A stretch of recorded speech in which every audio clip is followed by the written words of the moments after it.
Firstly, thanks for everyone for coming. These things seem to get more professional each time you do them. It's got nothing to do with me, so well done to Tappers and everyone else setting up, and a big thank you for RGS for hosting us this evening. Thank you as always to our sponsors that Perform Better and Get Buzzing. Always great to have their support. It's great to see such a blend of people here as well. We've got a lot of high-level coaches from a lot of different specialisations, so hopefully in the breakout time in between the talk and the Q&A, there's some great discussions happening there, and the Q&A, when we do it, will break out into a bit of a model circle, and hopefully there's some good discussion there as well. So when we started these Lyceums, what we really wanted to do is broaden the discussion of sport. So one of the things we noticed that sports tend to become a bit compartmentalised. You had the sports science guys, the strength and conditioning, the medical, and then the tactical guys. So what we really wanted to do is have a blend of talkers from different disciplines, and obviously tonight we've probably outdone ourselves in the coaching department to have one of the most experienced coaches out there delivering on our coach's perspective. We're big believers that in order to get anywhere, it's all to do with your experience, and you can't rush. So obviously Eddie's got more experience than most rugby coaches out there, having got to the final of the World Cup in 2003 and just narrowly missing out.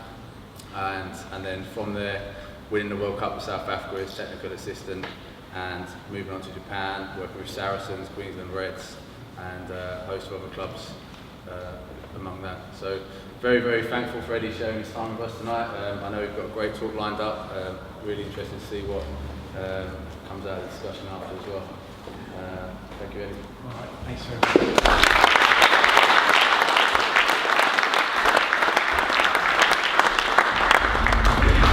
I'm the most experienced, but I still make a lot of mistakes. It's actually a great opportunity to talk to you tonight, because just gone through a period where I've made a lot of mistakes. It's made me go back and look at how we coached. And you know, I've been coaching now for 20 years.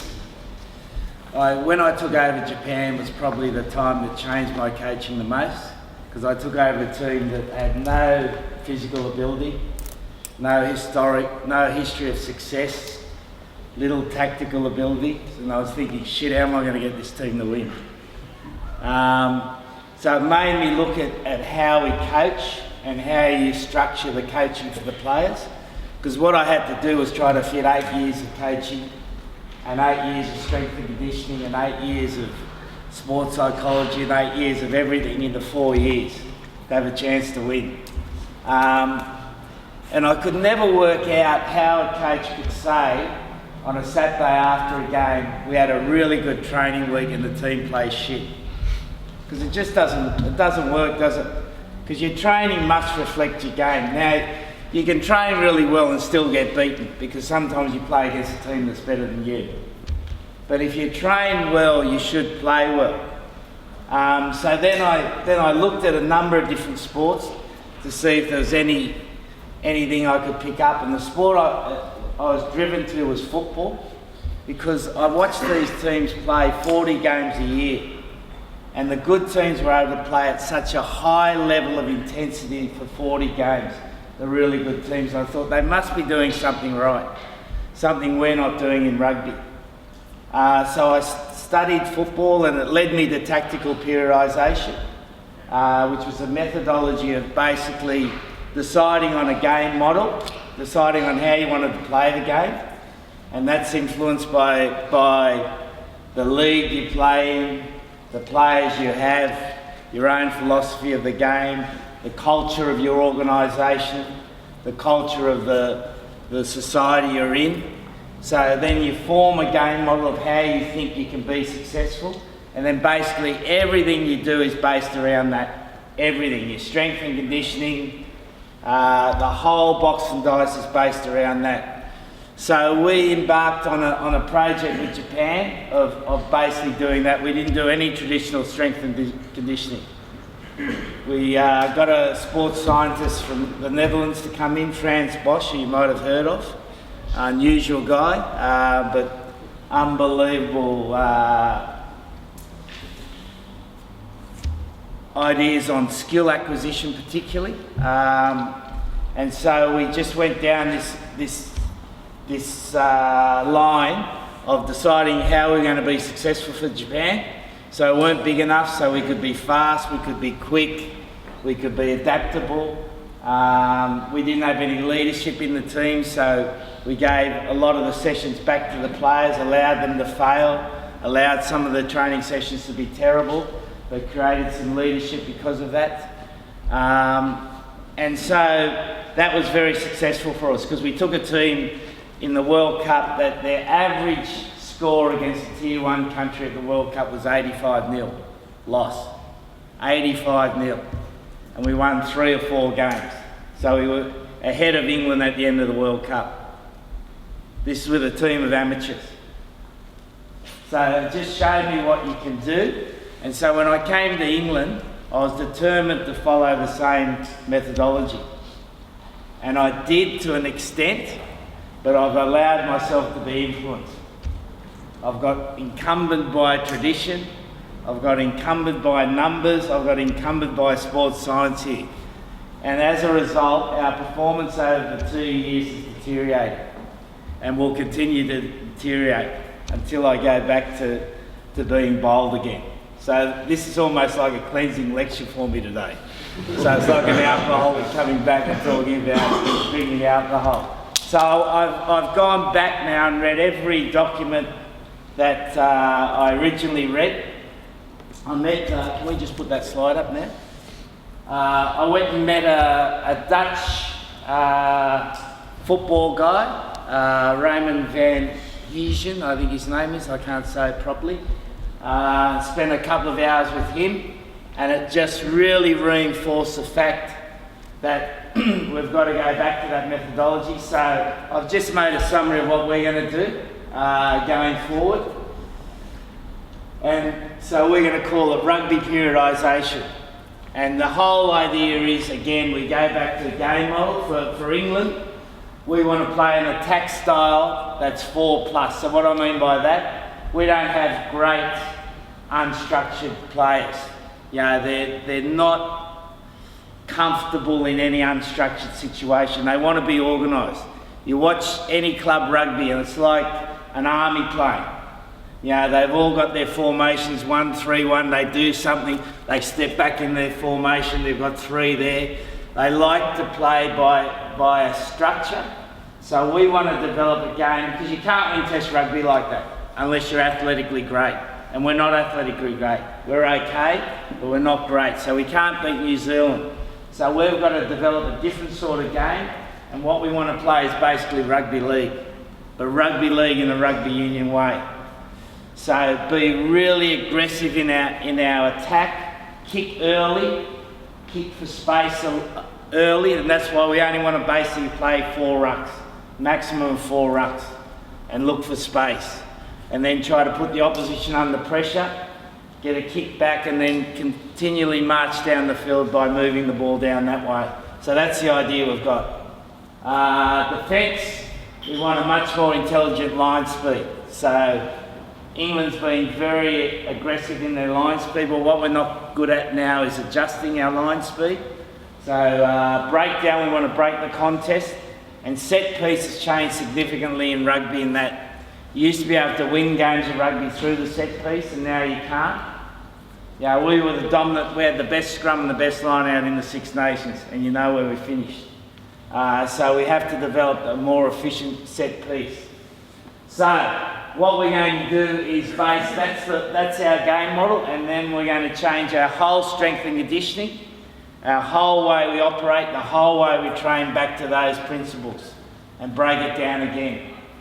And the hardest thing is changing the mindset of everyone in the organisation, because coaching this way particularly takes a lot more planning and a lot more detail to do, because you've really got to understand your game. You've got to understand how the game's set up, how you can break the game down and practice it efficiently, how you practice above game speed when you need to practice below game speed, how you get your contact conditioning in, how you get your intensive running in, how you get your extensive running in. It's a much more complicated and complex way of coaching, but what it does is make the game simpler for the players. That's what it does, because all they do is then practice the game. So every time they get into a game situation, they've practiced that situation. The likelihood they've practiced that situation, or practice situations like it. So their ability then to make decisions, because as you know, rugby's a player-driven game. It's not a coach-driven game. Every time you get on the field now, the players have got to make decisions. Just look at the evolution of the breakdown. So there's no one my age here, is there? 58. How old are you, mate? You've had a good life. Better life than me. So when I played the game, at every breakdown you had 8 forwards.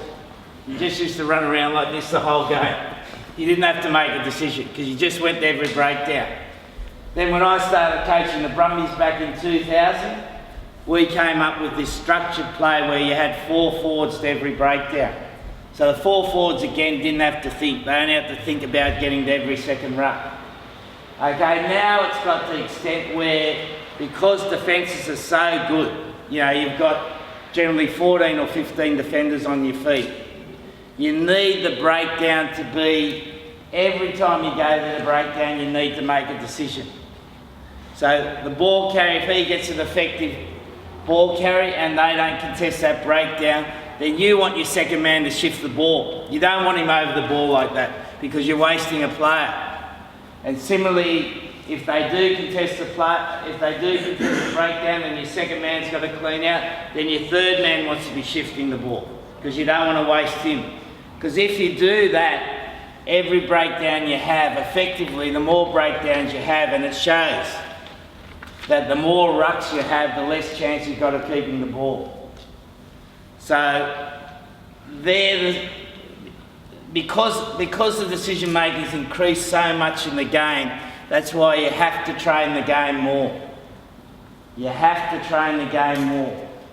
And you have to train it so the players are making the decisions. So, for us, again, we're going to really try to go back to a more differential learning situation where the coaches tell less, ask more questions, get the players to discover how they need to organise themselves. I found English rugby to be very technique based and I got seduced by it. Coaches want to coach small areas of the game, they want to coach small things of the players. How do they make a step? How do they clean out? What's the absolute correct technique? But it's irrelevant, in a large extent it's irrelevant in rugby, you just got to get the job done. Like go and watch any game that Richie McCaw played, who's one of the greatest players you've ever seen. How many classical clean-outs he did? Not many, but he'd get people off the ball. He'd get people off the ball. Didn't matter how he got it off the ball. That's not to say you don't have to have the fundamentals of the game, but you've got to get the players to organise themselves to find a way to be successful. Because what's being skillful? Being skillful is firstly in a situation, you've got to make a decision. Do I run now? Do I pass? Do I kick? And then being skillful is the ability then to execute that in any way. So if you're going to pass, it doesn't matter whether you pass from here, doesn't matter whether you pass from here, doesn't matter whether you pass from here, as long as you can get the pass to the ball. And that was one of the things we picked up from Franz Bosch, that he used to talk about in terms of developing skill. The end point of the skill is the most important thing. So what do you absolutely have to do for that skill to be successful? So generally passing the ball, it's your hands to the target. So any way you can get your hands to the target, you got a chance of being a successful passer. So it doesn't matter how you do it, where your hands are initially going, as long as your hands go to the target. So for us again, we believe if we can coach and train that way, our team can be the most tactically adept team in the world. And that's what we're going to have to be to win the World Cup, because we're not the most athletically gifted. So we have to find a way to be better, and the way we'll do that is by training the game model over and over again in different ways. So our training week's very set. So we generally have Monday to be an organisational day, which is basically walkthrough, where you're doing all your set piece work, all your set piece to 2 or 3 phases, all the stuff that's easy. Then on a Tuesday, we're going to change the day to be a strength, and again, we're going to run that structured attack and structured defence at a faster pace, but only for 2 or 3 phases. Then Wednesday is going to be our physical day, where we want the training to be above the game training. So what we try to do, the other part of rugby periodisation, is that what you try to do in the week to get stable performance is get a sum of approximately the same minutes of the game at game intensity into your training. So again, it makes sense. So if there's an 80-minute game of rugby, the ball in play is what, about 40 minutes now. So what you try to do in your 2 training sessions of the week is get approximately 40 minutes of game intensity training. So each week, basically, the players are being exposed to a game in terms of their training to prepare themselves for the game. So we break that up into Tuesday and Thursday, or Wednesday and Friday, depending on what week we're in. So the first week, the first training session is a physical training session, where we try to get the contact in for the week, the extensive running in for the week, which is the longer, slower pace running, more continuous running. And that's how that session's structured. So we try to get approximately 25 minutes above peak game intensity for that session. So that session will only go for about 55 minutes max. So I've done all our organisational stuff Monday, Tuesday. Monday at walking pace, Tuesday at running pace. Then Wednesday we're in the completely decision making with physicality and with running into it. So concentrating more on the defence and breakdown part of the game. Then the Thursday or the Wednesday, depending on the week, is then recovery. And our last training session is a fast game training, where we try to train approximately, again, about 15 to 20 minutes above game speed. So that's faster than a game, where we do most of our attack. The contact in that session is much lighter. So in that we get a week's volume of training of about 40 minutes above peak game intensity. And we believe that gives you stability for performance. And again, the mistake we made in the Six Nations, we got obsessed with those figures. And it dictated our training too much, because I became English. Can you imagine Australian becoming English? Obsessed by figures. That's what happened. So that's the guidelines we have of how we want to train. And then the other important part is the strength and conditioning's got to contribute to the rugby player, not be a discipline by itself. Now again, I find the strength and conditioning here to be obsessed by figures. So this is world-class strength. So everyone needs to be able to bench press that. Everyone needs to be able to squat that. But if it doesn't contribute them to be a better rugby player, it doesn't count for anything. So we're re-educating our strength and conditioning coaches about saying, right, if this is the player, what does he need to be a better rugby player? What does he need? Does he need more functional work? Does he need some traditional strength work? If he does, then that's good. Or does he need more acceleration work? And then work out for that player what he needs to be a better rugby player. Now, if you're coaching younger kids, obviously you've got to get some fundamentals in terms of their strength and conditioning. But I encourage you, whatever team you have, to look at the player itself and what he needs, rather than to look at what someone says is the right data for a strength and conditioning player. Because I know some of the best players I've coached would never make any of those boards.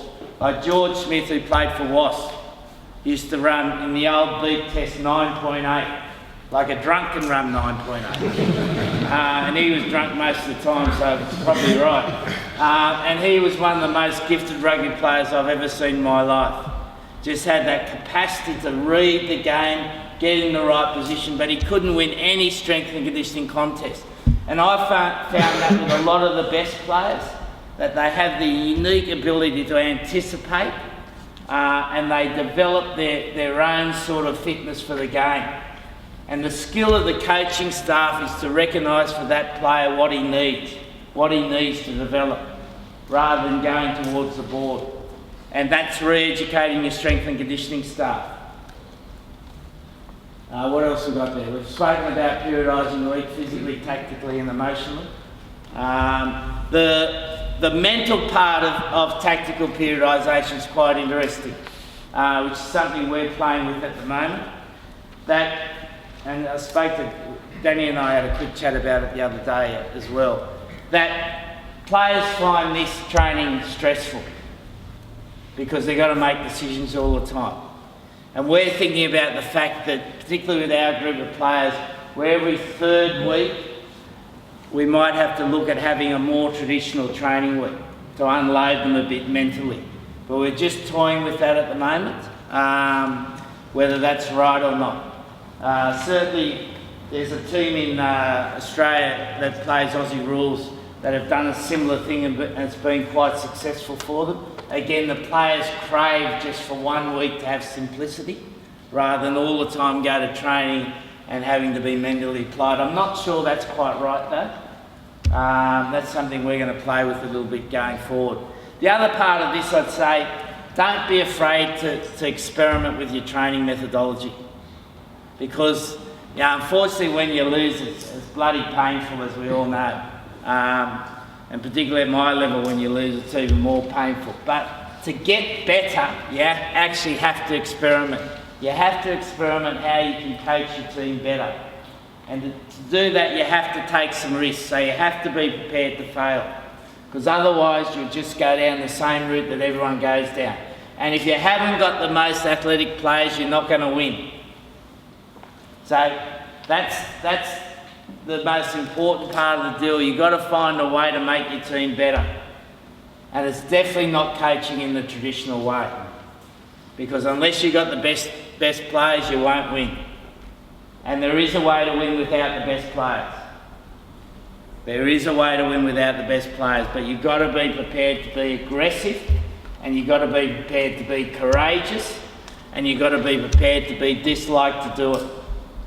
Because people don't like you being unorthodox. It makes them uncomfortable. Makes administrators uncomfortable, makes people around them uncomfortable. So you have to have that courage to do it. Yeah, you've got to have big balls to do it. And if you do, you get good results. But again, you have to experience some failure to do it. So that's a very brief summary of where I think coaching's going. I think this is just the start of it, because this will develop into a much more sophisticated system. And it is, I've got to say, that's the devil's in the detail, guys, of how you put it together. Like, so for instance, in our game training sessions, every time we do the most important tactical part of the training, what we'll try to do before that is fatigue them in the appropriate way. So they're doing the most important tactical part of training under the same fatigue they're going to be in the game. So if it's our defence training, we'll try to do something fatiguing in attack beforehand, before they do that defence training. So how you sequence your training is just so important. So you just can't randomly put the training together. You know, I've seen teams follow this around the world, and they don't get the results because they don't put the detail into the planning of it. That's very important. Right, any questions, guys? How much time do you spend trying to get the team to gel as a group of individuals? Because you've got some amazingly skilled players, but how do you get them to function as a unit? Well, I think part of that is understanding the role they play, particularly at international level. So we get a group of players with different philosophies, different skill levels, and it's trying to find a way to put them all together in the most effective way. And then for their role, how you can maximise their ability in that role. And that's, from an international point of view, that's the main part of the job, apart from this. That's the main part, is how you can maximise each player. You know, like someone like Elliot Daly. Are we maximising him on the left wing by letting him play a roving role? in terms of the team, or can we find another position to maximise it? Yeah. And I think, but that's always a selection issue you've got. You know, for any team, unless you're, who you coach, Manchester City or Manchester United, no one's got the perfect roster.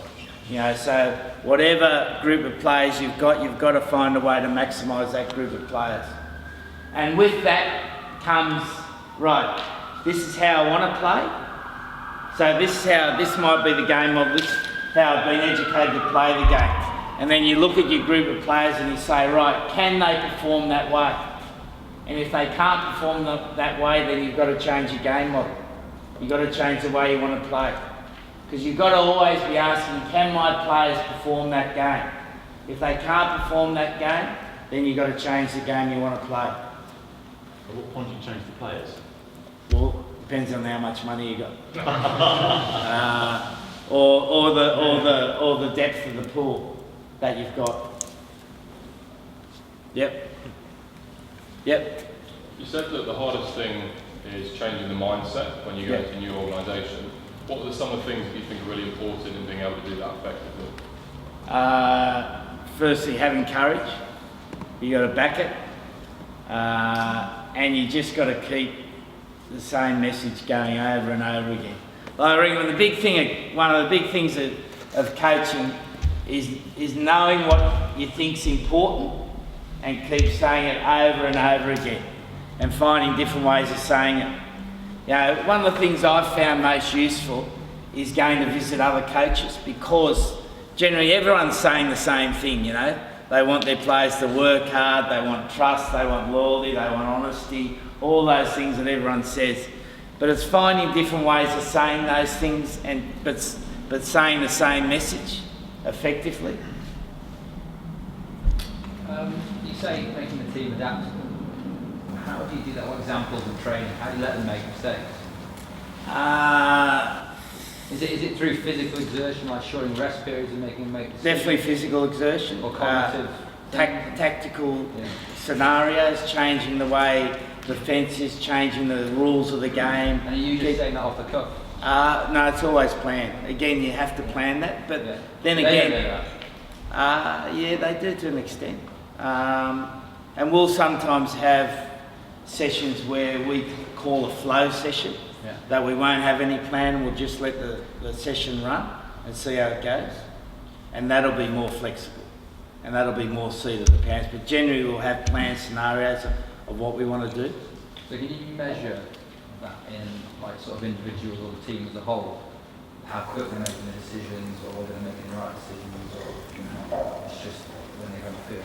So that's the other part of this. We never criticise their decision making. So we're asking them to make decisions. So we want them to make decisions. We want them to fail. We'll ask them questions about why they made the decision, rather than making a comment on their decision. Yeah, because one thing you see, you see coaches say we want them to make decisions. Then when they make decisions, the coaches criticise it. You can't do that.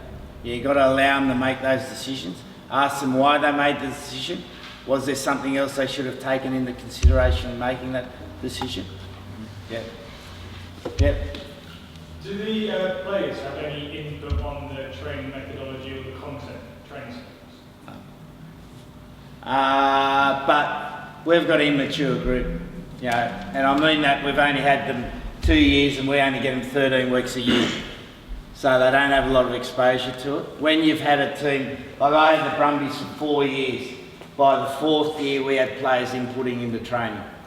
So when the maturity of your group moves forward, yes they can, and definitely they should. Eddie, you mentioned about like stressing the psychological impacts, and you've got your tactical periodisation models. With you may have an idea around this because you said you're not too sure, but when you want to talk about players craving simplicity, how do you feel that you would still meet your demands on those days, but change the way that you approach that day as a coach and as a leader? Lie. In terms of starting the session simply, finishing the session simply, and in the middle make it complex. Yep. That's not a lot of time. So, given the amount of time these guys are together in Pennyhill Park, can you outline what you do away from the field to underpin sort of the tactical periodisation off field so they get an understanding of what they're doing? So, when you've got 25 minutes of game plus, they're actually spot on. Yeah, no, good question. Yeah, a lot of meetings, a lot of consultative meetings, small groups, bigger groups. But again, we keep those meetings fairly simple. 3 points, reinforce those points so they're all going back to the game model. But yeah, so the forwards might have line-out meetings, scrum meetings, back row meetings, lock meetings, scrum meetings. They're all small meetings that all go together in the intertwining of the information, tactical information with the training.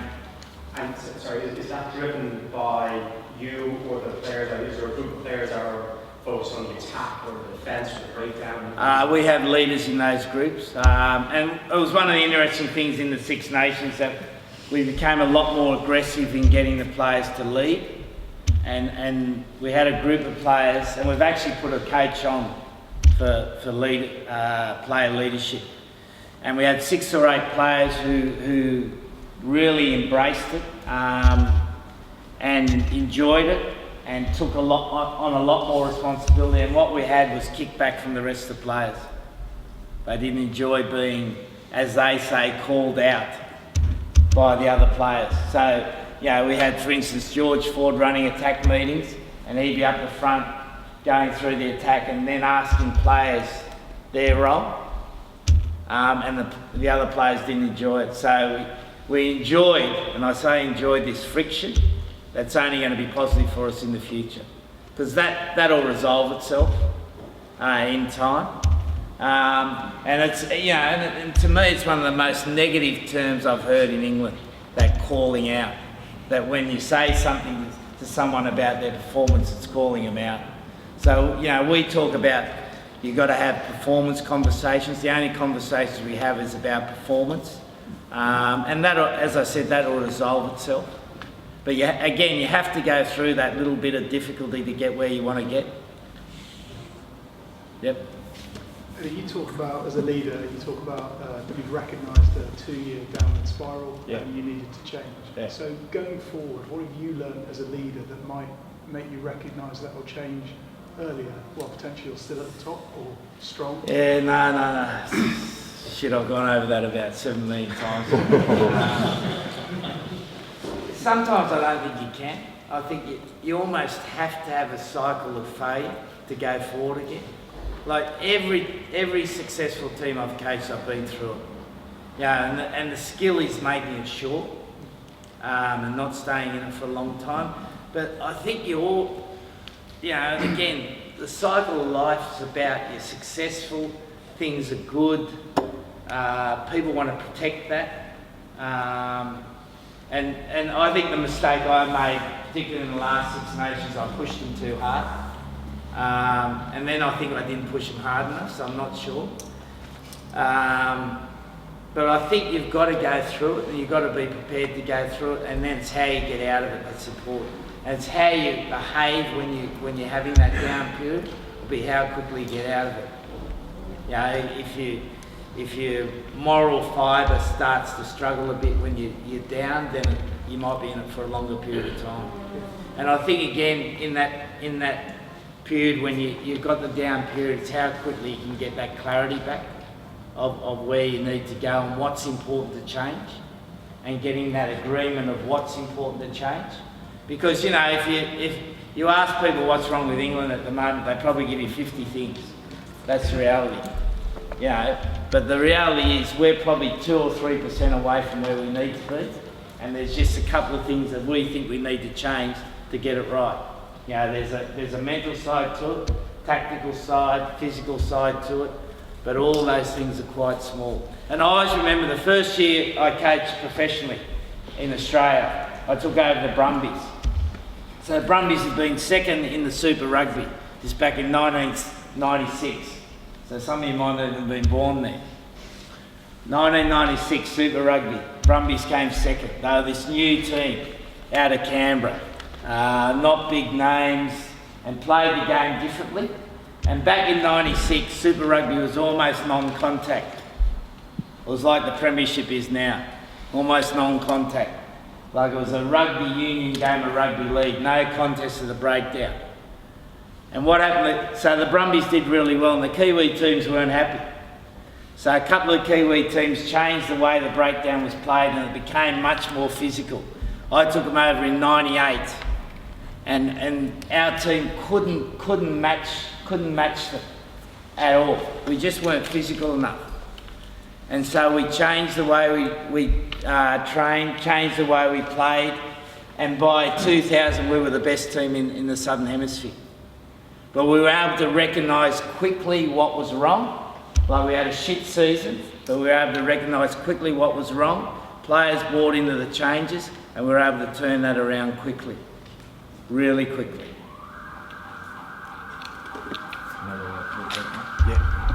There's ready around the applause.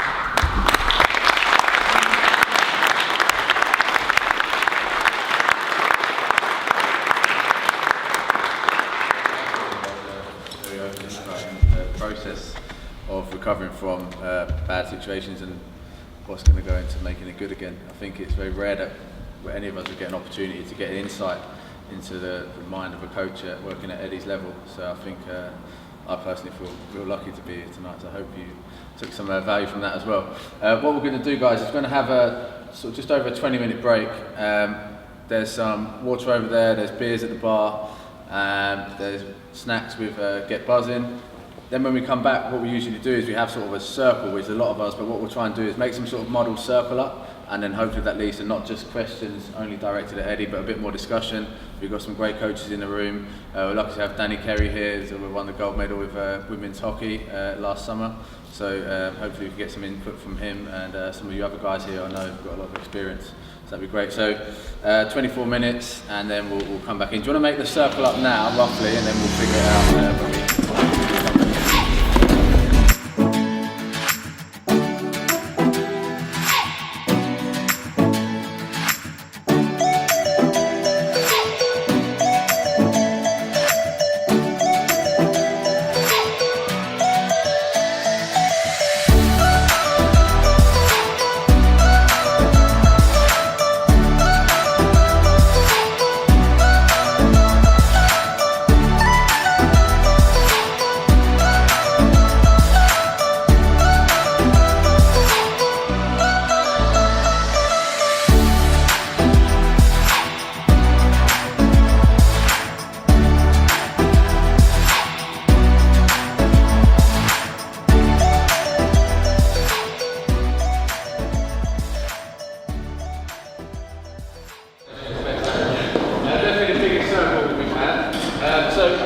we want to do is follow on from that Q&A that we kicked off at the end there. I suppose feel free to almost ask how Eddie might apply some of these principles to the sports you're working in. We've got a real broad range of sports and levels of competition in the room, so please feel free to broaden the discussion. I'm certainly keen to hear how Eddie would apply some of his philosophies outside of rugby.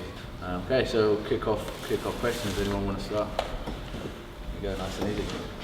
You asked a question earlier about how you get players to gel. How important do you think the culture of what you are trying to achieve as a team is important to achieve that? And how do you go about setting that culture? Yeah, I'm always a bit ambivalent about culture. When I coached Japan, we drove it really hard and it was successful, and we went back to values of society in Japan. So I went back and looked at the samurai culture in Japan, worked out what were the key values and then drove that through the team. That was very successful. When I came to England, you know, the previous coach really drove the pride and the heritage of England. And it just didn't gel with the players. You know, I left one of the things up, it was this fantastic display of guys that fought in the war and then represented England. And for 2 months I watched the players and see how many of the players looked at it. and no one looked at it. So we haven't driven culture a lot with the team. We've allowed the players to do it, and they've been quite good, giving them a bit of assistance. They've come up with 3 values, and they're pretty good at it. Pioneering, choice, and creating the right mindset. And the players have driven that pretty well. But again, you know, I look at that Australian cricket situation, where they would have done everything that a team does in terms of culture, but they just lack some character in the dressing room. Yeah, because that Warner's obviously a bad egg.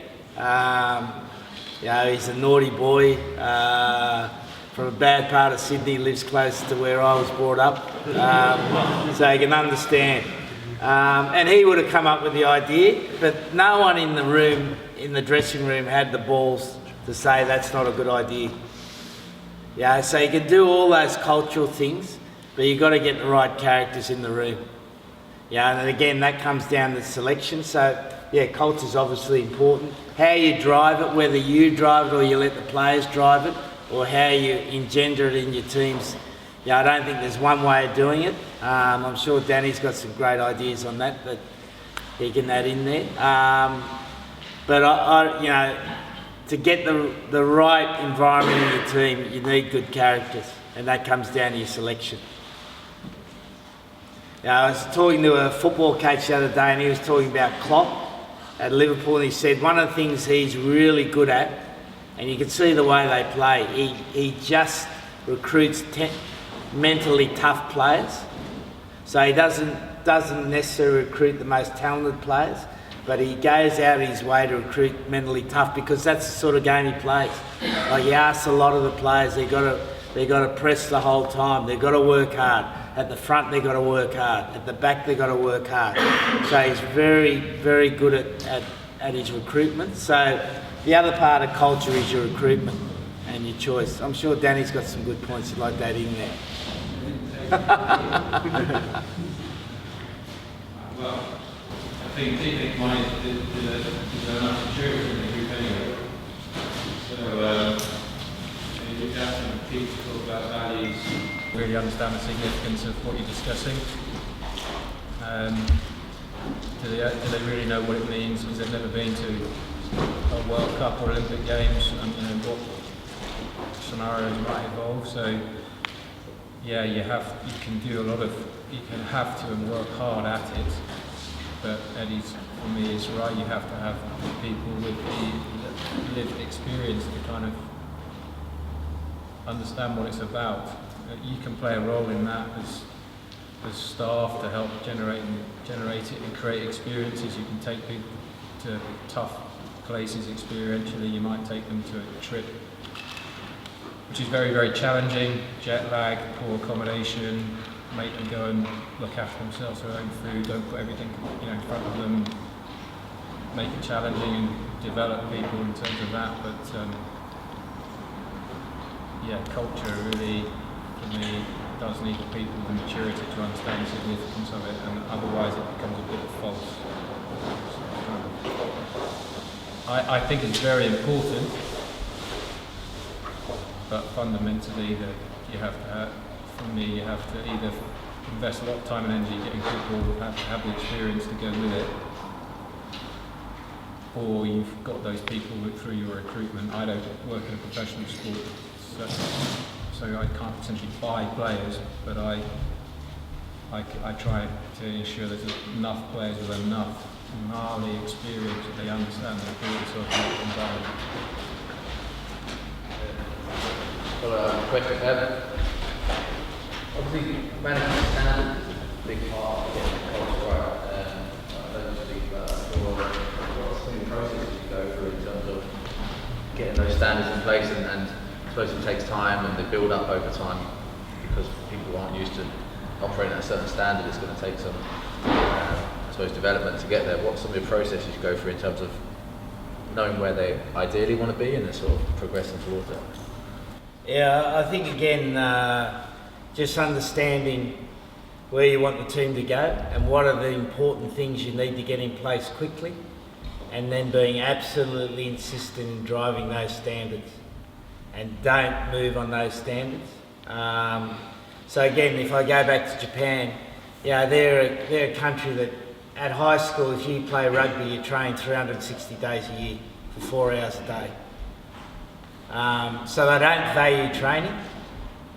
So they see training as a chore. So one of the first things I had to change with Japan was to make the players value training.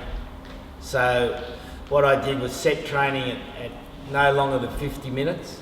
And then if they ever trained below the intensity I wanted, I stopped training. And the players hated it because they wanted to train. And by doing that, I was able to get them to understand how important it was to value training. And so you can extend that to any part of what you want in your team. Try whatever you think's really important to change the team. Understand the level you want it at and be absolutely insistent. And don't allow any of your staff to fall below that. That's the other thing you have to worry about, because you'll have in each of your staffs where you've got 3 people or 53 people, you'll have 1 or 2 that want to be the friends of the players, and they're the people that can really damage it. So you've got to be so insistent to make sure that everyone sticks to it, and make it absolutely consistent, and you'll get change. And if those players that don't change, you don't want them there anyway. They'll make a decision for themselves. Do you individually goal set with individual players? So with regards to skill, with regards to strength and conditioning, position, all those sort of things? You sit down with individuals? Definitely. And again, that'll vary for each player. Some players are driven by numbers, some players are driven by their family, what's important for them. So we'll try to do that individually for each player, but definitely give them a goal of where they want to go to. And it could be coming personal. Yeah. In the whole picture. And again, which staff member does that will be dependent on the player. Yeah. So happiness is quite a big part of an athlete and their performance, their own kind of individual happiness. It is, you're telling me. No, I'm asking you. Do you think it is? Well, I think satisfaction is. I wouldn't call it happiness. Satisfaction about doing things well. Are they enjoying the game? Are they playing the game to the level they want to do? Because some of the best players are never happy. And so it's not a term I'd readily use. Coach George Gregan, who played 149 tests, I've never seen him happy. Most driven player I've ever seen. And other players hated him. But he got his satisfaction from playing the game well. How do you drive the coaches to maintain those standards, but also get a balance of having the balls to challenge you, but predominantly they're there to follow your lead? How do you separate that from the players where, for instance, they're lacking life experience because you're employing coaches to get a balance? No, it's a good question. Well, I think you've got to treat your coaching staff just like your play group to a large extent. Work out plans for them, work out what they need to improve in, what areas they need to improve in, how you're going to improve them, who's going to help them improve. It's something that I think takes up a lot more time now these days, because again, as an older guy, I'm finding the younger coaches coming through aren't well educated in the fundamentals of the game. They've come through a system type approach to coaching, and sometimes they're lacking the understanding of the game that's needed. So you've got to spend time with them in going through that. And again, we've been lucky enough to appoint a guy that handles that for us because we think it's so important. You look at the All Blacks, the last World Cup, they took a sports psychologist just for their coaches. And that's the way it's going, that you need that amount of care for your coaches. Because a lot of the coaches now have had no life experience as well. That's the other thing. It's just like the players, they've gone from being players to academy to a club, they come out and they're coached, so they've never had a real life job. So they have some of the entitlement problems that the players have. So you've got to put a lot more work into the coaches. but you know, bright guys, bright. Eddie, do you think, as a nation, we hide behind the culture and the team spirit, and it masks a lack of coaching knowledge and a lack of the ability to cope with individual traits? As a cricketer, I use Ken Peterson as an example. Is that not a coach's job to get the best out of that individual, or is it one more than the Yeah, I find a lot of the coaching here very system-based. And I always go back to the World Cup. We were staying down at Brighton College and went to this kid's place for dinner, a little 11-year-old, and was asking about his training session today, and they had defence. I said, so what did you do? He said, oh, we practice a system.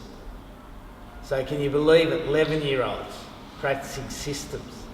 Like when all they should be practicing is the fundamentals of defence. Yeah, what have I got to do to be a good defender? Because if you teach them the fundamentals of the game, then they can do any system. So I think that's a really strong thread, and I can only talk about rugby, that there's a real system approach, that the coach tries to implement the system.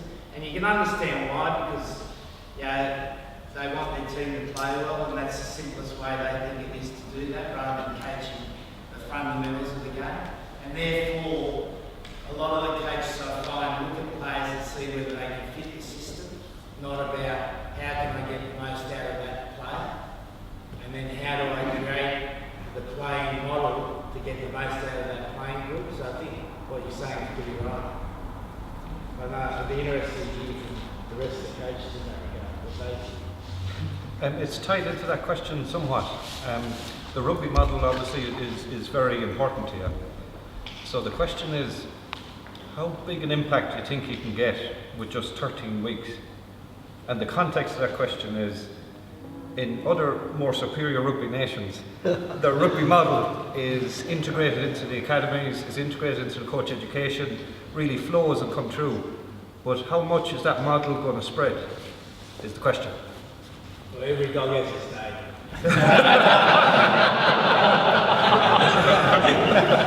I might have been talking about Ireland. Great question. Look, we've got 13 weeks. It's difficult. But that's the challenge of international rugby, how we can quickly assess the players, work out a way to play, and then train them efficiently. And that's what I'm trying to do there, working out a way to train them efficiently. Because other countries are way ahead. You know, you look at how Ireland look after their players, it's just massively so much superior to the England system. And you see it in the performance of their teams, and you see it in the performance of their players, and particularly their older players, I think, how well they look after them physically. You know, you look at the Ireland team, the spine of the team, they're all over 30 and all in great physical nick. So the challenge is how you can be efficient in that 13 weeks, change the mindset of the players that play one way, and that's why we're going to train that way. You talk about this model that you use, and you're obviously very passionate and believe a lot about it. So what were the reasons that you drifted away from that over that 2-year period that you spoke of? Tried to be too nice, seriously. So I gave a lot more responsibility back to the assistant coaches. It was a lot less dictatorial, more democratic, and they could stuff you up. But it's been a good exercise because, and the players wanted some more certainty in the way they train. That was the other thing. So I gave in a little bit, and because we were being successful, I was probably a bit softer on them than I should have been. But again, as I said, I think it's the most positive thing for us because it allows us now to renew it and to be even more driven. And again, I think you need to have a little break like it. Were you influenced by your boss in being nicer? No. Or is it just something that happened? No. Thought I'd go new wave, mate. No, I don't know why. Maybe I was becoming English, mate. trying to be polite, trying to encourage everyone to, enjoy what they were doing. And, so we did things during the Six Nations, like let the assistant coaches for weeks be the head coach. So I basically didn't do any coaching. And again, we didn't get results in the Six Nations, as you saw, but further down the track, that'll be useful for us, really useful for us, because it helped the coaches grow and they understand the complexity of what it's like to be a head coach. Now, there's a great article, if you haven't read it, by Chip Kelly on effective training practice. He coached Philadelphia Eagles, the university though, Oregon University. And I think the first paragraph says, when I was the assistant coach, I thought I was the smartest guy in the room. When I became the head coach, I realised I wasn't that smart. And that's why we gave the assistant coaches the opportunity to understand how difficult it is. And what happened was that they had to form better relationships with the rest of the staff, because that's who they were dealing with. And so it's going to be really positive for us going forward. Yeah. I mentioned the football coach that you said you had a chat to. What other expertise do you look to come to the team, look your coaching practice, and who do you take some of your learning from? Just find good coaches. Coaches that are renowned for being good at something, and then try to pick their brain. Like, I asked for coffee with Danny this week because I wanted to hear about his experience at the Commonwealth Games and what he's done. And again, you find you'll learn one or two things. I went and saw Louis van Gaal 2 weeks ago, and he was quite enlightening because I wanted to learn from him, a foreign coach coming to England, what he felt. So Alex Ferguson, you just got to find coaches that are renowned for something good and then go and pick their brains and work out how you can use it. Because you never stop learning. That's the bottom line. Everyone says it, but to actually do it, it takes time and effort, and that's the big thing as a coach. One of the things I always ask coaches, that they say they're learners, and then I ask them to say, well, tell me the books you've read. Tell me who you've gone to see. You've got to make a decided attempt as a coach to invest in yourself. Because when you're a coach, it's like you're your own business. You've got to invest in yourself to be better. And the only way you do that is meet people who are smarter than you. And it takes time, it takes effort, and it can take money to do. And it's a way you keep improving it and keep getting better. Because coaching at the national level is no different than coaching at your level. It's the only difference is that when you lose, your ass is on fire as a national coach. And when you lose it, you're coaching the under-10s or a university team, you might have someone criticise you, but it's not the same. But the actual methodology of coaching is exactly the same. Exactly the same. Nothing changes. And that's the great thing about coaching. Eddie, what areas are you looking at the moment to improve your own coaching?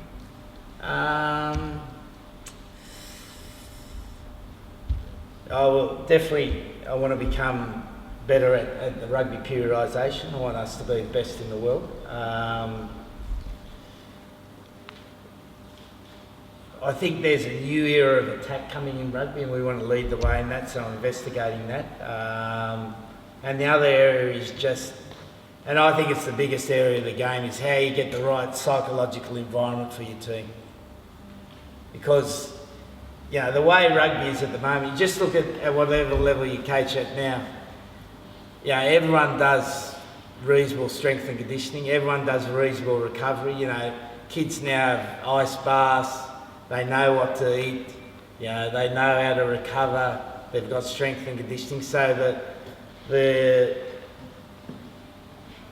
potentiality to get better in those sports science areas are to me really small. And so then you're relying on the group of players you have, and the group of players you have, the skill set you've got of your players, unless you're coaching right at the lower level, you're going to really struggle to change. at our level, we can't really improve the skill level of the players with 13 weeks. All we've got to do is get them to fit in the role of the team. And if you haven't got the players for long periods of time, you're going to struggle to affect their skills. So whatever they've got, then you just got to maximise it. So what's the area you can change is up here. And how you can create an effective environment in your team to get the right mindset for the players. And again, that's at any level of the sport. Thanks. When you're picking a team, how do you balance form, leadership, experience, and how do you value each when you're picking a team? Well, I don't know whether you value it. It's a bit of a gut feeling about what you need and what you've got in your team. For instance, we get widely criticised for picking Dylan, but he's the only man we've got in the team, like a real man. And I mean that, and this might sound very sexist, so I apologise. But in rugby, you need someone up front who's got the balls to put his head on the block all the time. You need that in rugby because we play the most physically violent game in the world. You need someone who's going to do that, and he does it. And he's got also the courage to be able to go around to whatever group of players in the room, because that's the other thing. Whatever team you coach, you're going to have groups of players. So we've got the West Indian group who want to act like posh gangsters. We've got the nice Southern English boys who always got a handkerchief in their pockets, and then we've got the Northerners, and they all tend to congregate. And you need someone who's prepared to go around those groups, get them to mix, and get them to buy into the team values, and he does that. And we don't have anyone else like that. We've got no one else like that. And it's becoming increasingly hard to find that. Coaching the Springboks, John Smith saying, you've got the Afrikaans, you've got the English Africans, you've got the blacks, and then you've got the coloureds.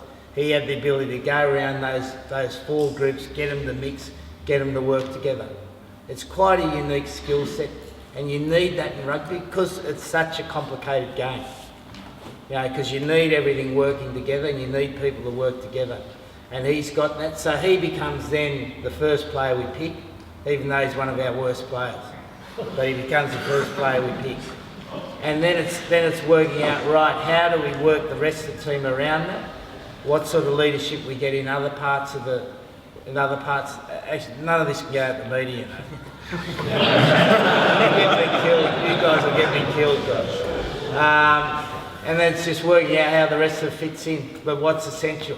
Owen Farrell's a good young guy, but for him to be captain at the moment is difficult. Do you find it, like you obviously have BCV doing research and you've got Yeah. But do you find it quite an isolated job? You've got quite a level job, and do you think actually it's quite important that you are isolated, and maybe is that, from what you said tonight, an error over the last couple of years that perhaps you liaised a bit too much maybe with others? Well, it is, being a national coach, everyone wants your job, mate. And everyone thinks they can do a better job than you. That's the reality of it. And I remember when I got the Australian job, the previous coach said, now you're the loneliest bloke in Australia. And it's true. Because you can't share your thoughts with other people, because people want you to be strong. So you can't share your insecurities with them. So you've got to find someone you can do that with. And liaising with other coaches is super important, because you've got to keep growing. Because one of the things, once you get to a level of coaching, if you think you know how to coach, you're on your way out. And the game, because the game teaches you that, because the game's hard. Because no one knows what the game's going to be like. If you play any sort of sport that's involved in evasion, you don't know what the game's going to be like. So the game keeps teaching you, you've got to be better.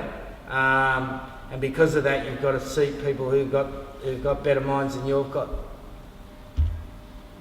But I think as a coach, one of the things you've got to do, and again, whatever level, try to find a right-hand man or right-hand woman that you can share problems with. So Pep's got, at Man City, he's got this water polo guy he takes everywhere with him, which is like his bodyguard, but he looks after his back. You know, and you've got, in whatever way, you've got to find that yourself as a coach. So a question on the tactical periodisation model. So it seems to me that it's all about moving above and below a sort of baseline of match intensity. How do you work out what your match intensity looks like in a training session? Is that time in play or?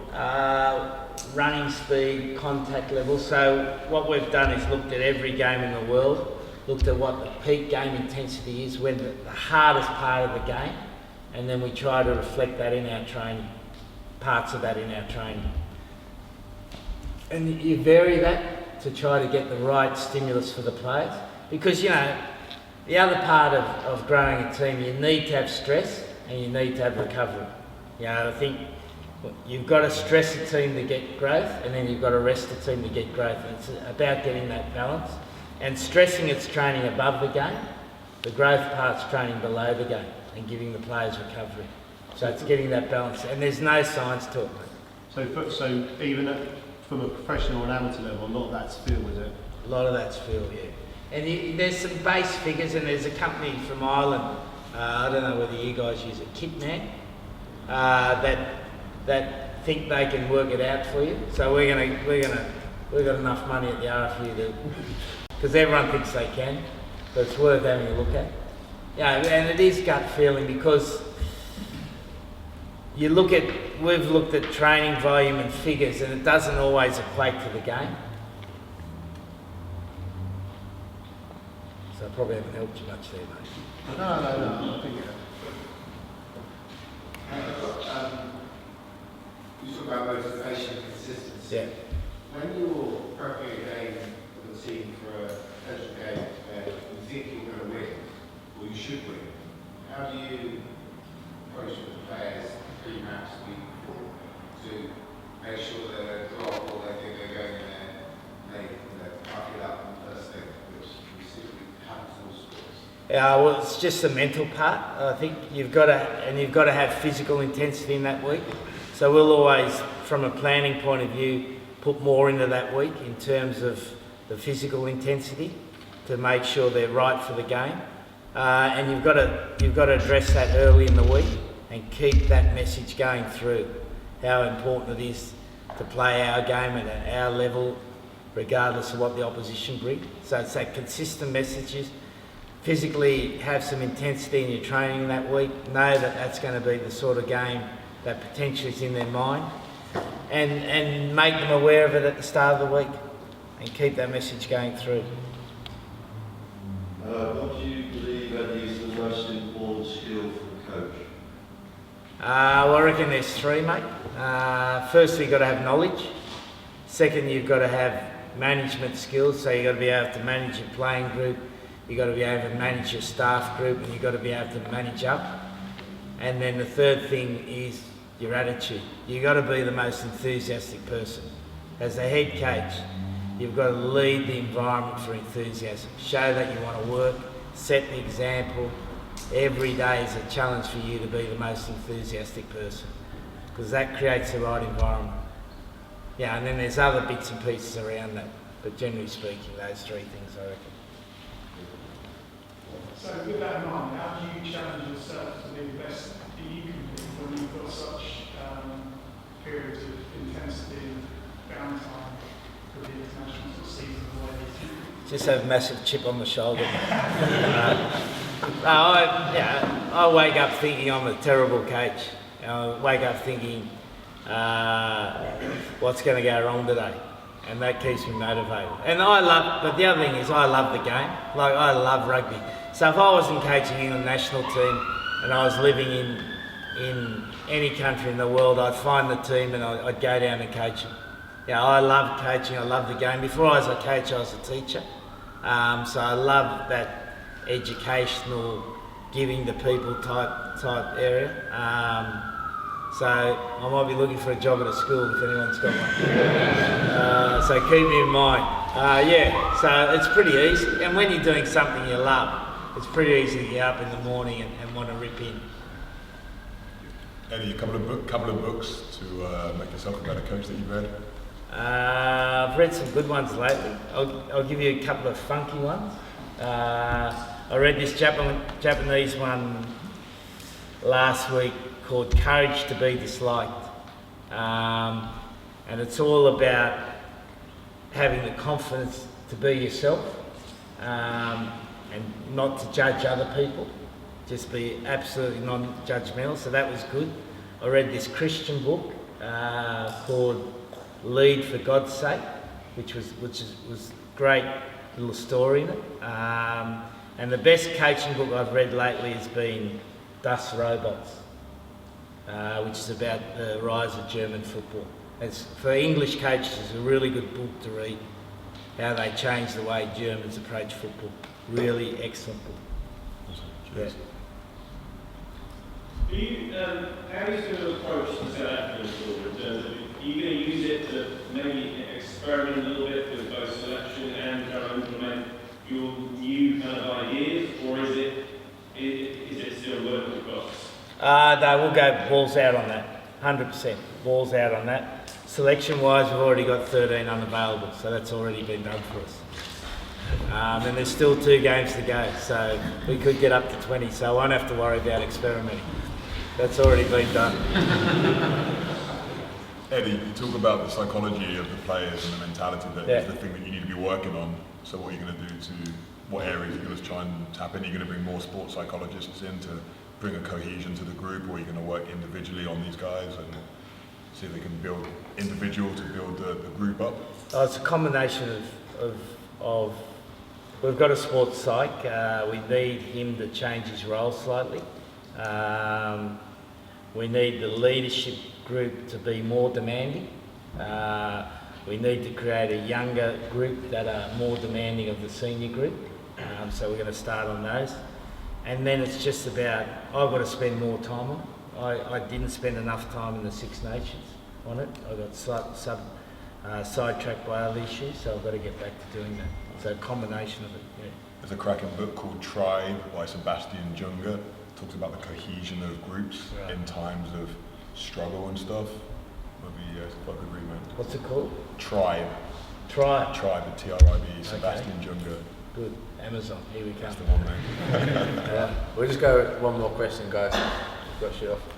Eddie, you've talked about the coaching structures being systematic. There's lots of systems put in place, and I've played semi-pro rugby and systems and everything. Let alone at the professional level. Do you feel with these coaching qualifications that we actually have come away from teaching people to play the game and understand the game, to then go out and trust them to do what you've asked them to do, or what we ask them to do as coaches?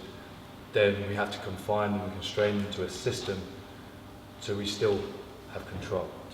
Yeah, 100%. 100%. Great summary of it. Because you look at the game of rugby. So in attack, you got to get set early, catch the ball, run straight, and then you make a decision. So that's the first thing you should be teaching all the time. Defence, what do you got to do? Get in the line, get set, come straight, then you make a decision to go in, go forward, or go out and make the tackle.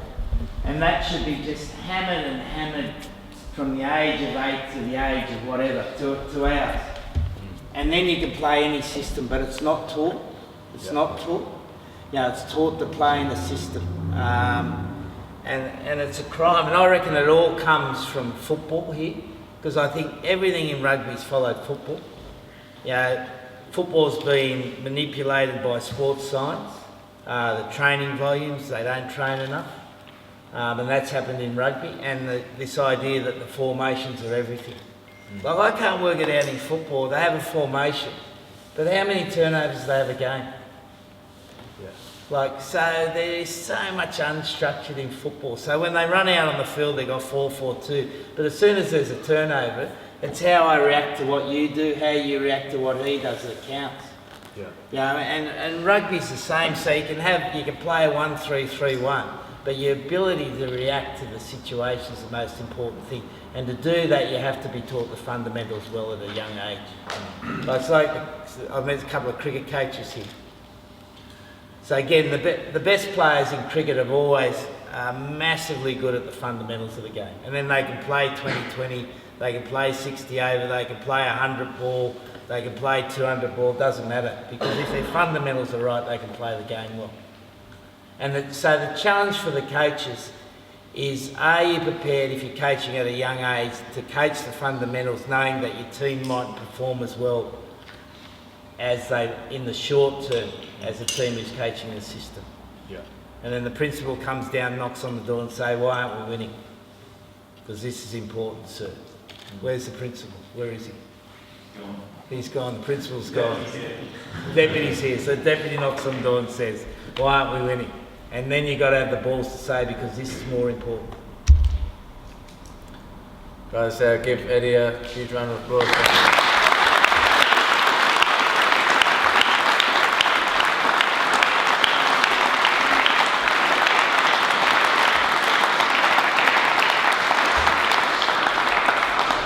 As Eddie said there, really appreciate him being so open with his process, his philosophy and the details of how he's coaching. So please don't share any of those details on social media.